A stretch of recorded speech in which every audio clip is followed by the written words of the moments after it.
13 August 2025 आणि सर्वप्रथम आनंदाची बातमी तुमच्याकडे 15 ऑगस्ट पासून ते 22 ऑगस्टच्या दरम्यान मुसळधार पाऊस पडणार आहे. ठिकठिकाणी ओढे नाले वाहणारा पाऊस या 8 दिवसामध्ये पडणार आहे म्हणून हा अंदाज लक्षात द्यायचा. खूप पाऊस पडणार आहे. जे तालुके उंचीत राहिले पावसातून त्याच्यात देखील हे पाऊस चांगला पडणार आहे. 14 ऑगस्ट ते 22 ऑगस्टच्या दरम्यान दररोज वेगवेगळ्या भागात पाऊस पडत जाणार आहे आणि सगळ्याला जीवदान ठरणारा पाऊस पडणार आहे. 30 ऑगस्ट पर्यंत राज्यात चांगला पाऊस पडणार आहे म्हणून हा अंदाज लक्षात यायचा.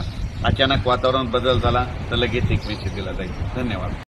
मुंबई, ठाणे, रायगड, उत्तर कोकण भागात मुसळधार पावसाची शक्यता आहे. नागरिकांनी पाणी साचून वाहतूक विस्कळीत होण्याची शक्यता लक्षात घेऊन जबाबदारी घ्यावी. पुढील 2 दिवसात पावसाचा जोर वाढण्याचा अंदाज. कोकण आणि मध्य महाराष्ट्र इतर जिल्ह्यांसाठीही पावसाचा इशारा देण्यात आला आहे. पुणे आणि आसपासच्या मराठवाड्यात भागात हलक्या ते मध्यम स्वरूपाच्या पाऊस पडण्याची शक्यता आहे. काही ठिकाणी वाऱ्यासहित पावसाचा इशारा IMDने दिला आहे. राज्यात जोरदार पावसाची शक्यता आहे. बंगालच्या उपसागरातील कमी दाब प्रणालीमुळे राज्यात पावसाचा जोर वाढण्याची शक्यता आहे. आज विदर्भ, कोकण, घाटमाता, मराठवाड्यात विजांसह जोरदार पावसाची शक्यता आहे.